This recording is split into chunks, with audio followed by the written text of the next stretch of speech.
Amis astronomes, salut! Bienvenue sur la chaîne Fred l'astronome. Vous l'avez compris, c'est encore moi. Ah ouais, mais cette fois, on va parler de quelque chose qui va peut-être intéresser tout le monde.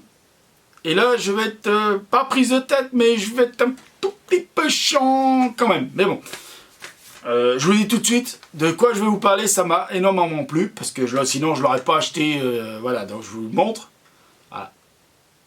Seul sur Mars, je ne sais pas si vous le voyez bien là, comme ça, si je le mets comme ça. Seul sur Mars, voilà. Avec un très grand acteur dedans, qui est donc Matt Damon. Je lis le nom parce que je ne vais pas me tromper, Matt Damon. Voilà, donc j'ai acheté le film, je l'ai regardé, parce que je n'ai pas voulu aller le voir au cinéma. Voilà, parce que bon, le cinéma, c'est pas toujours super bien pour aller voir les films, quand vous avez des gens qui parlent, qui rigolent, qui bouffent des bonbons, machin. Bon, ça c'est un petit message de colère que j'ai envers les gens dans le cinéma. Donc, Seul sur Mars, un film de Ridley Scott. Donc Ridley Scott, vous le connaissez parce qu'il a fait Gravity, il a fait Interstellar, des films que j'ai vus aussi. J'en parlerai de temps en temps, je vais faire des vidéos comme ça aussi sur la chaîne Fred l'astronome. Pour vous parler de films que j'ai aimés. Mais je voulais vous parler de celui-là. Seul sur Mars, en premier. Parce que ce qui se passe dans le film, faut pas faire croire aux gens que ça va être pour tout de suite. Voilà. L'homme sur Mars, ça va se faire. Ça c'est clair, je vais pas vous mentir, je suis pas dans les secrets d'État, je suis pas dans les secrets de la NASA ni de l'ESA. Mais si les gars ils font pas les cons, réfléchissez un peu, si les gars font pas les cons, si l'ESA, donc l'agence européenne spatiale, la NASA, l'agence américaine, s'ils se mettent avec les bons pays, c'est-à-dire donc l'Europe, les États-Unis, la Russie, faut pas les oublier les Russes, ils ont été là-haut. C'est eux les premiers qui ont envoyé un homme faire le tour de la planète. N'oubliez pas, les gars. Donc ils ont quand même une certaine expérience, même si ces temps-ci, le voyage spatial pour les Russes, c'est pas très leur fort. Et n'oubliez pas l'Inde, qui arrive très fort là-dedans. Et n'oubliez pas non plus les Chinois. Ouais. On en a parlé tout à l'heure dans une autre vidéo d'une marque Célestron qui était fabriquée en Chine. Donc voilà. Donc j'ai acheté le film, je l'ai regardé. Parce que déjà on m'a dit qu'il était super. Voilà. Donc, et moi je l'ai trouvé super. Qualité d'image, qualité du dialogue, tout ce qui est scientifique, on se rapproche. Mais je voulais quand même dire une chose. C'est pas pour tout de suite. Bon, faut quand même être sérieux 2 secondes, c'est pas pour tout de suite. Donc voilà. Donc d'ailleurs ils le disent, le film vous fait pas croire que ça va être dans 10 ans, tout ce qui se passe là. Voilà. Bon, après c'est vrai que le film est un peu alarmant.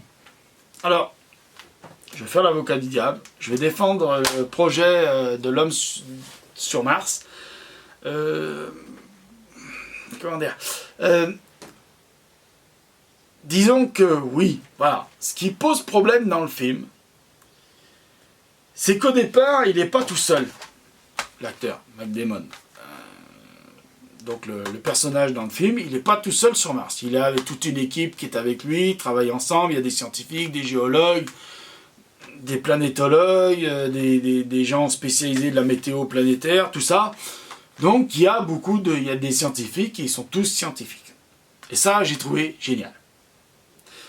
Parce que vous avez d'autres films qui parlent de projets spatiaux, machin et tout, et il y a des scientifiques et des militaires. Les militaires, on en a besoin, mais pour régler des conflits. Et pour qu'on ait tous le droit et libre de vivre comme on en a envie. Et de croire ce qu'on a envie de croire. Voilà, petit message aux politiciens et aux militaires. J'en étais un militaire, voilà. Je ne vous le cache pas, j'étais un militaire. J'ai été militaire pendant des années. Voilà, donc voilà. Donc, on va pas s'éterniser là-dessus parce que c'est pas à peine de... Bon, les militaires, il en faut, mais pas dans les missions spatiales. S'il vous plaît, arrêtons de dire qu'il faudra des militaires dans les... Parce que sur Mars, il n'y a personne. Donc nos scientifiques, ils vont pas se faire attaquer par des Martiens, il n'y en a pas. Et s'il y a eu de la vie sur Mars, il y a bien longtemps que la vie sur Mars, elle est en état... il n'y a plus de vie, quoi. C'est du fossile à la rigueur. À la rigueur, le plus qu'on peut trouver, c'est du fossile ou des anciennes traces de vie sur Mars. Donc ce ne serait pas inintéressant d'envoyer l'homme sur Mars. Mais pour le moment, la vérité, on n'est pas prêt. On n'est pas prêt parce qu'il y a des réponses auxquelles on n'a pas encore eu de réponse. Il y a des questions, je veux dire, qu'on n'a pas eu encore de réponse. Et ces questions, c'est celle-ci. Est-ce qu'on est capable d'envoyer un équipage d'hommes et de femmes? Parce qu'il faut envoyer des hommes et des femmes. Parce que les femmes sont importantes dans la recherche spatiale aussi. Et je vous ferai une vidéo pour vous prouver qu'il y a eu beaucoup de femmes scientifiques qui ont apporté de grandes réponses à la question de l'univers. Voilà. Donc il faut que pour aller sur l'espace, pour aller dans Mars, pour aller sur Mars, il faut qu'il y ait un équipage autant d'hommes, autant de femmes, avec leurs compétences respectives bien sûr. Mais on n'est pas encore prêt de savoir, est-ce qu'ils vont être capables d'être 4, 6, 8, 10, peu importe. Peu importe le nombre de personnes qu'on va envoyer sur Mars. Alors je dis peu importe, oui et non. Parce que ça va dépendre. Alors ça m'énerve de parler d'argent. Mais bon, il faut en parler parce que le monde tourne avec l'argent. Donc voilà. Donc on dit ça va coûter tant de milliards d'envoyer des hommes et des femmes sur Mars. Bon, ok. C'est pas la question que je me poserai moi le premier. Si on est capable de mettre tant de milliards pour faire des guerres,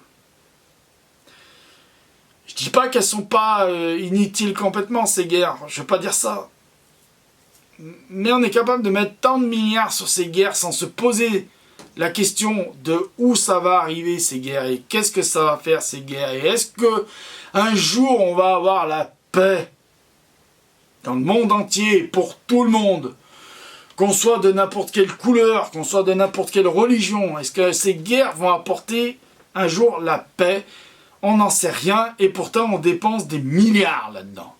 Des milliards, que ce soit n'importe quel pays, la France, l'Europe, les États-Unis, la Chine, on dépense des milliards. On est capable de dépenser des milliards pour faire des armes. On a dépensé des milliards pour faire des satellites, pour faire des sondes, pour aller voir la Lune, pour aller voir Mars, pour aller voir Mercure, pour aller voir Vénus, pour aller voir toutes les planètes du système solaire. Je sais, on a dépensé des milliards. Pourquoi on ne serait pas capable de dépenser ces milliards pour envoyer les hommes, les femmes sur Mars? Donc ça, cette question-là, j'en suis sûr qu'un jour, on va se la régler comme ça en 2 secondes et les pays du monde entier vont dire bon ok, on met chacun tous le tant de milliards sur la table et on le fait. C'est bien beau de le dire. On a la technologie, on a les milliards, on le fait. Mais le truc, les hommes et les femmes qui veulent le faire, ça on en a. Je prends ma caméra là, mon 750D qui est en train de me filmer, je vais dans la rue. Chez moi, je demande même à des gens qui ne sont pas scientifiques, qui n'ont pas de doctorat, qui n'ont rien. Est-ce que vous êtes prêts d'aller sur Mars si il y a la technologie, s'il y a l'argent, s'il y a tout? Et si on vous dit que sûr, à 100%, on vous ramène en vie? Je vous en trouve au moins 10 qui le font le voyage. 10 qui le font le voyage. Et moi, si j'avais pas des problèmes de santé, je ne vais pas m'étaler là-dessus, je serais le premier des 10 à partir. Le problème, c'est la question psychologique. Ah oui. Mars, c'est pas la Lune. La Lune, en quelques jours, on y va. Allez, disons grand max 1 semaine. On décolle de la Terre, on va jusqu'à la Lune, on atterrit sur la Lune. Ça, on l'a fait. En 69, ça a été fait. 21 juillet 69, Neil Armstrong, Buzz Aldrin, pouf, 2 bonhommes sur la Lune. Un petit pas pour l'homme, un grand pas pour l'humanité. Vous connaissez la phrase, hein, je la fais en vite fait, mais vous connaissez le truc. Hein, et ils l'ont fait.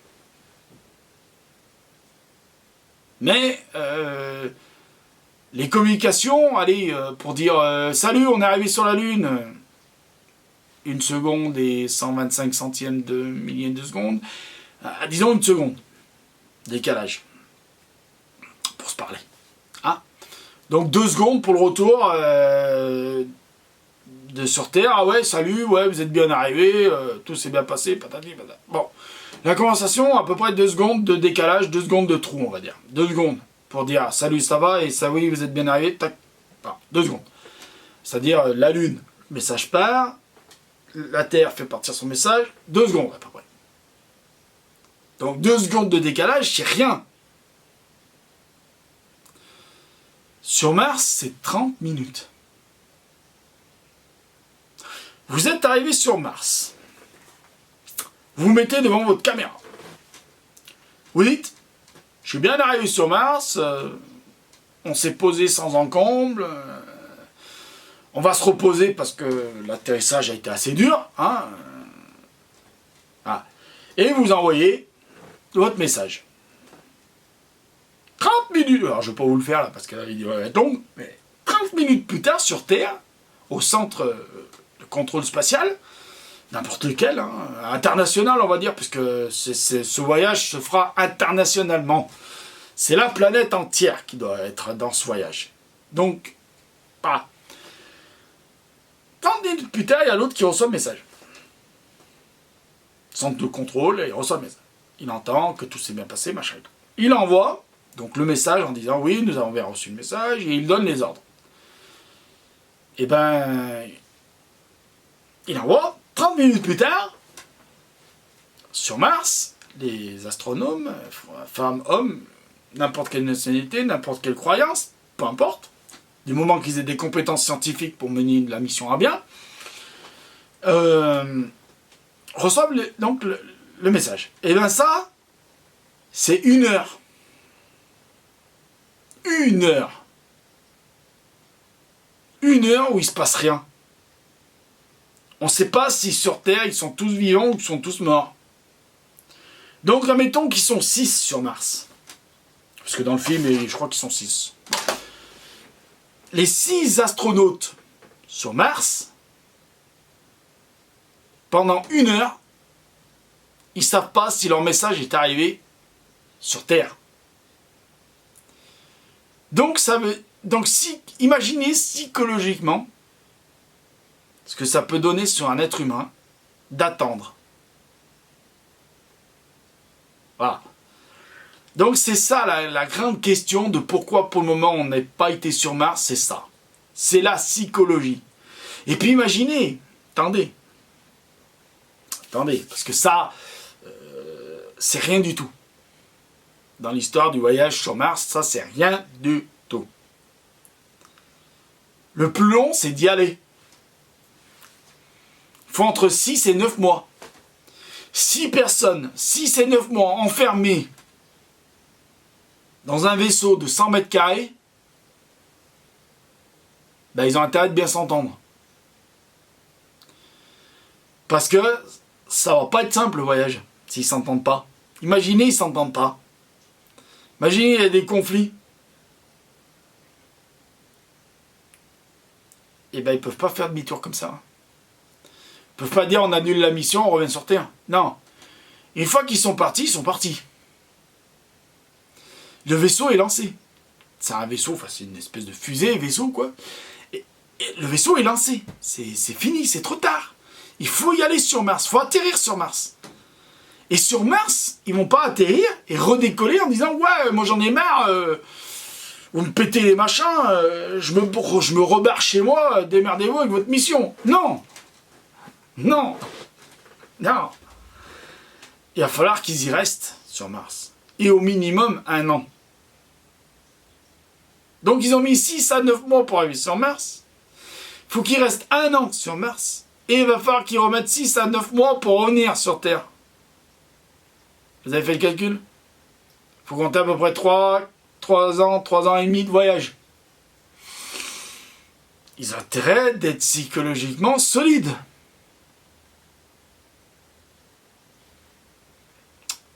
Personnellement, je ne vais pas vous dire que j'en serais capable, mais j'ai un doute. J'ai un doute élevé quand même, hein, à ce que j'y arrive ou ce que j'y arrive pas à faire le voyage. Parce qu'il faut quand même pouvoir s'entendre avec ses camarades. Pendant 3 ans et demi. Et ouais. Donc pour le moment, vous allez me dire, c'est pas peut-être le plus gros problème, parce que vous allez me dire, ouais, le Fred, tu déconnes, la psychologie, c'est bien. D'accord. Ça va être des gens qui vont être surentraînés, c'est des gens qui vont s'entraîner pendant 10-15 ans et qui vont vivre pendant 10-15 ans ensemble. Donc ils auront le temps de régler les conflits. Oui et non. Oui et non. Oui et non. Au contraire, ça peut peut-être prester à certains, dire, bah écoute, t'es coincé avec moi pendant 3 ans, je vais régler mes comptes avec toi. Parce que pendant 15 ans qu'on s'est entraîné, 10 à 15 ans qu'on s'est entraîné, tu me les as bien mis là. Donc, voilà, ça peut être un double tranchant, l'histoire du voyage, psychologiquement.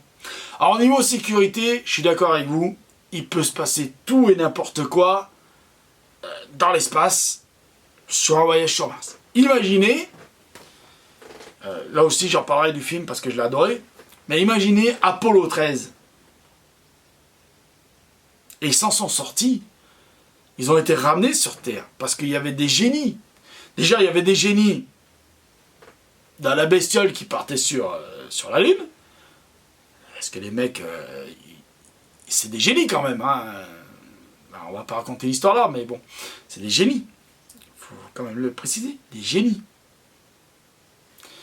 Donc, ils ont eu un problème avec une bonbonne d'oxygène qui a explosé. Ça aurait pu être plus grave que ça. Ils auraient pas pu revenir. Donc là, c'est vrai, au niveau sécurité, vous avez raison. Un voyage de 3 ans pour aller sur Mars, aller-retour, faire la mission, machin, revenir, c'est vrai que ça pose beaucoup de problèmes de sécurité.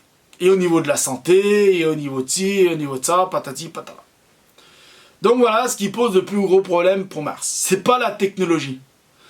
La technologie pour aller sur Mars, les techniques, les ingénieurs de la NASA, de l'ESA et tout ça, ils les ont. Ils savent faire. Ils savent y aller. Il n'y a pas de problème. Ils y envoient des robots. Donc envoyer des robots et envoyer des hommes, c'est pareil pour eux. Je vous le garantis, je vous dis pas ça pour vous faire du sensationnel, mais c'est vrai. Je vous garantis que c'est vrai. Pour eux, envoyer des robots et envoyer des hommes, c'est la même chose. Ça se passera pareil. Voilà. Donc voilà, je vois que la vidéo est très longue, donc je ne vais pas faire plus longtemps là-dessus.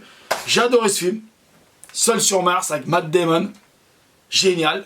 Les autres acteurs, on les voit très peu, mais ils sont géniaux aussi. Hein.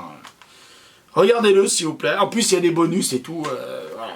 Matez les bonus, c'est génial. Donc voilà. Hein. C'est quel studio, ça?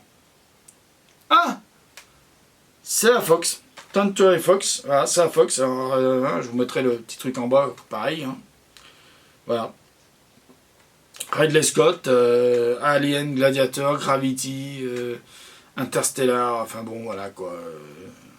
Matt Damon, voilà. Voilà. Alors, je vous ai peut-être dit une connerie sur Gravity et Interstellar, parce que je vois que c'est plus divertissant que Gravity, plus accessible qu'Interstellar. Plus accessible qu'Interstellar, je veux bien. Plus divertissant que Gravity, peut-être pas, non. Bon, ben voilà. Un chef-d'œuvre du cinéma, encore une fois. Je vous en parlerai de d'autres films, machin et tout. Parce que vous savez peut-être pas, mais je suis passionné de tout ce qui est aussi film qui parle des étoiles. Voilà. Donc, amis astronomes, salut. Je vais m'arrêter là pour aujourd'hui. Je pense que j'ai fait assez de vidéos et je vous ai appris assez la tête et elles sont assez longues. Celle-ci, elle est très très longue. Donc voilà, je vais vous dire salut, à bientôt. Mettez l'œil à l'oculaire, il y a des choses à voir là-haut. À bientôt, salut. Merci. Mettez un petit pouce bleu, abonnez-vous. À bientôt.